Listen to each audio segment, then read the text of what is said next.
The Yamaha MT-09 is probably one of our favourite bikes that we've ridden all year. But if you want to buy one, you're going to have a bit of a dilemma. Now, do you get the normal one, which is just over 10 grand, or do you spend a bit more, around about 1,600 quid, and do you get this, which is the MT-09 SP? So it has this Kayaba fork, adjustable for compression and rebound at the front. We have an Öhlins, or some people say Öhlins. A Swedish man once told me it was Öhlins, so I'm going to go with what he's saying. Öhlins monoshock at the rear. Again, we've got compression and rebound adjustment. The riding position has changed slightly, so we have pegs which are higher and more rearward, and we have bars which are set a bit lower and a bit closer to you.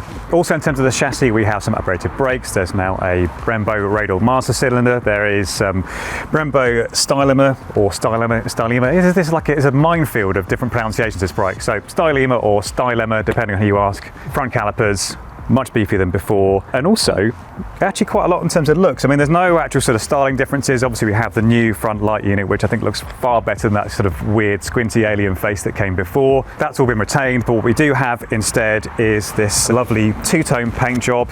And you've got this brushed metal lacquered look. That's a bit like what you get on an R1. And yeah, it just kind of like uplifts everything, makes it all just look a bit premium, a bit nicer. So Yamaha, they refer to the standard bike as the value proposition. This is intended to be more premium. And certainly when you're looking around it and also when you're sat on it, yeah, it does feel more premium. But here's the thing, can a very average rider notice the difference between an MT-09 and an MT-09 SP? Well, thankfully we have an extremely average rider right here. So yeah, I think we'll cut to some riding stuff and potentially some voiceover in case I've forgotten any technical details.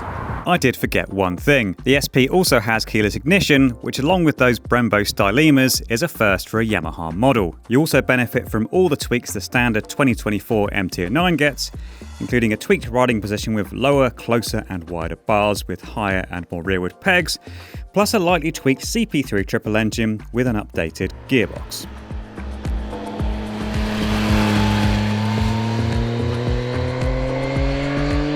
Going through one of those housing estates, it looks like every other housing estate everywhere in the UK. It's weird doing one of these in the UK actually, and, well, it is more representative.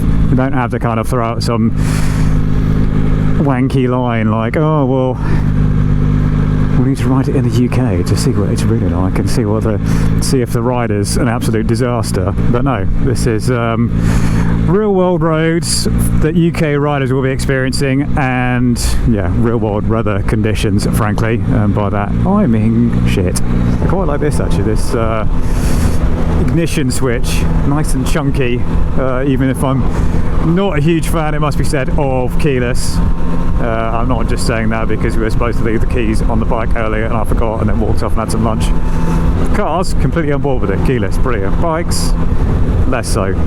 Indicator, yeah, a few times I've kind of forgotten to cancel it, I think just because it's kind of a break from what I'm used to. Yeah, I don't know, I mean, quite a big deal has been made of it, but I'm not quite sure I really see the point.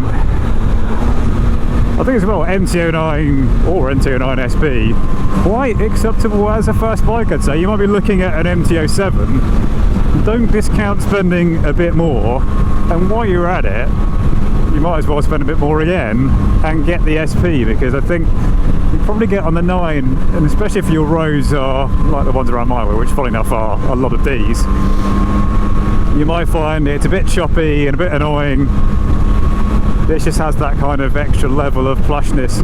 Low speed, yeah, it's still firm, but it settles with speed, and when it is going through a stroke, yeah, there is a nice amount of smoothness. The MT-09, the standard one, does get a bit pogo-y, and yeah, when you are tipping it in, this feels a bit keener. You know, we're not talking about massive differences here.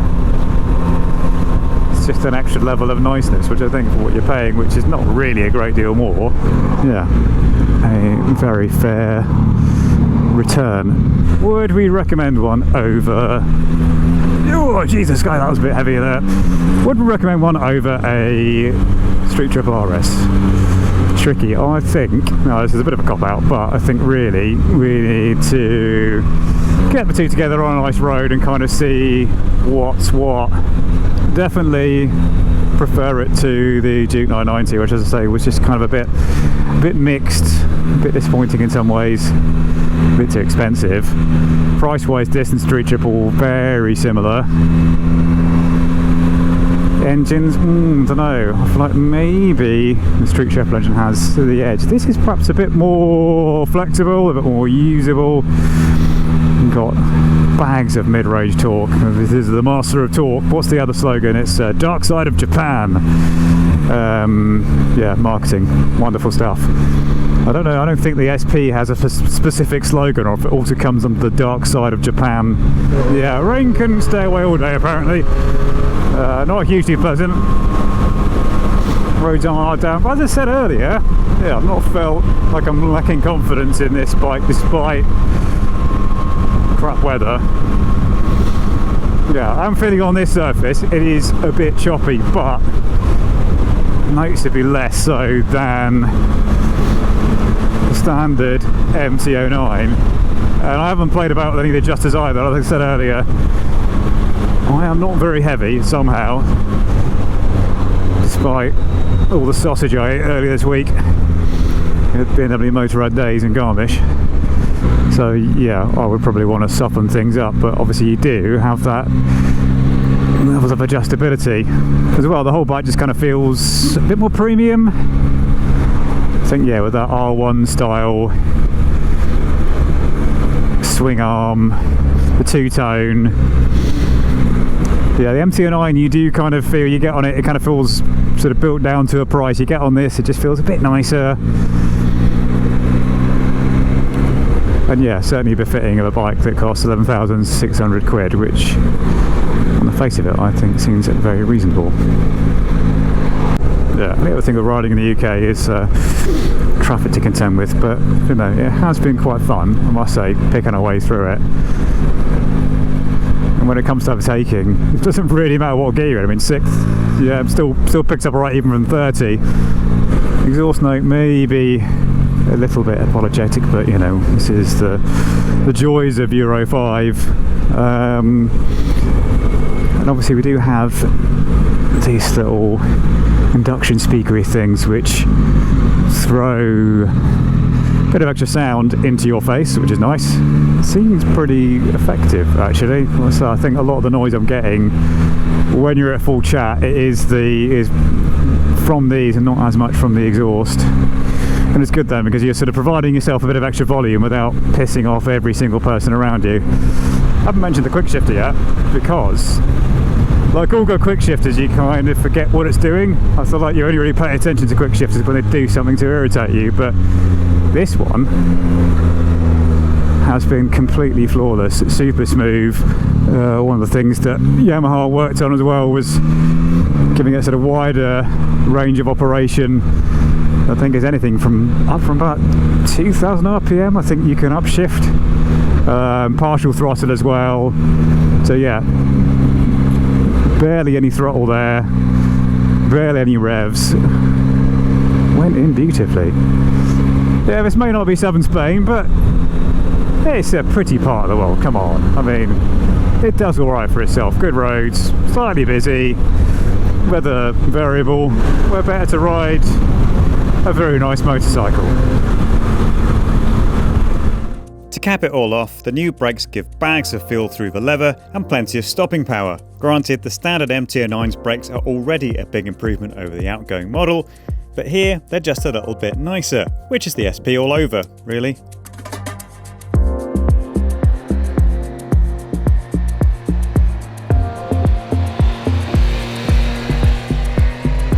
So yeah, weather hasn't exactly played ball today. It looked like it was going to be a lot worse than it was, but actually it's really not been a problem. It's a very confidence-inspiring bike, even in kind of mixed, wet, dry, soggy conditions. But there is a question, would I spend the extra on the SP?